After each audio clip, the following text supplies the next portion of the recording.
गौतम बुद्ध की इस कहानी में उन्होंने मन को जानने के लिए 6 चरणों के बारे में बताया गया है। शुरुआती 5 चरणों को जाने बिना आप मन को नहीं समझ सकते हैं।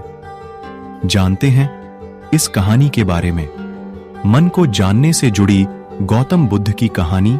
एक बार एक व्यक्ति गौतम बुद्ध के पास गया और पूछा कि मन को नियंत्रित करने का पहला चरण क्या है। बुद्ध कहते हैं, अपने मन को समझने का पहला चरण है इसके द्वारा दिए गए लालच की व्यर्थता को देखना, क्योंकि जब मन अनशांत होता है तो कई तरह के लालच देता है। जिसने मन द्वारा दिए इन लालचों को पहचान लिया, उसने मन को समझ लिया। फिर व्यक्ति बुद्ध से पूछता है, लेकिन हमें यह कैसे पता चलेगा हमारा मन हमें लालच दे रहा है और वह लालच व्यर्थ है? इसका जवाब देते हुए बुद्ध कहते हैं, अनुभव से।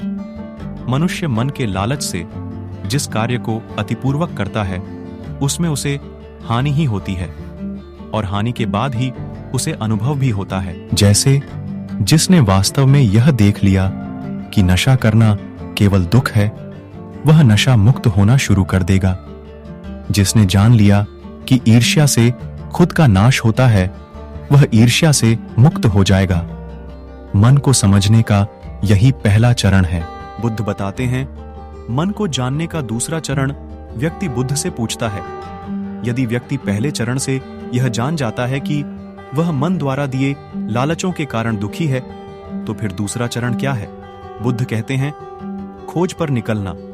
दूसरे चरण के लिए ऐसे व्यक्ति की खोज पर निकलना होगा जो कि पहले ही अपने मन को जान इससे मुक्त हो चुका है, क्योंकि तुम्हारा मार्गदर्शन कर पाएगा।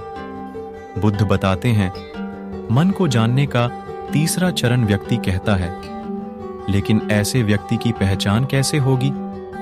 बुद्ध कहते हैं, यही तीसरा चरण है।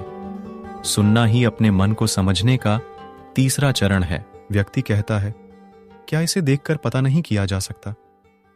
बुद्ध कहते हैं, देखने में कोई व्यक्ति बहुत शांत और अच्छा लग सकता है, लेकिन उसके मन के भीतर क्या है, यह उसके शब्दों से ही पता चलता है। लेकिन किसी की बातों पर तब तक विश्वास नहीं करना चाहिए जब तक कि वह तुम्हारे विवेक की कसौटी पर खरा न उतर जाए। चौथा चरण है कर्म करना। बुद्ध कहते हैं, कर्म ही मन को समझने का चौथा चरण है।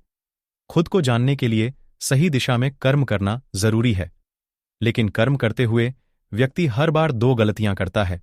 पहली गलती है यह कि शुरुआत ही नहीं करना, और दूसरी गलती पूरा रास्ता तय नहीं करना। इन दोनों गलतियों के पीछे हमारे मन की ही चाल होती है। व्यक्ति अपने कर्म को पूरा इसलिए नहीं कर पाता क्योंकि वह सोचता है कि मैं कल से शुरुआत करूंगा तो कोई यह सोचता है कि मैं असफल हो जाऊंगा। इन गलतियों का मुख्य कारण है जागरूकता की कमी। इसके बिना मन व्यक्ति को उसके सही दिशा में चलने नहीं देता। मन को जानने का 5वां नियम है जागरूकता। बुद्ध कहते हैं, मन को जानने और समझने का 5वां चरण है जागरूकता। इसीलिए हर कार्य को जागरूकता के साथ करो। बिना जागरूकता के साथ किया गया कार्य या फिर जिया गया क्षण मृत्यु के समान है। व्यक्ति बुद्ध से पूछता है, अपने जागरूकता के स्तर को कैसे बढ़ाया जा सकता है? बुद्ध कहते हैं, ध्यान से।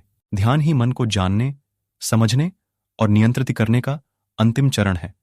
यानी ध्यान ही वह नाव है जिस पर बैठ मन रूपी नदी को पार किया जा सकता है।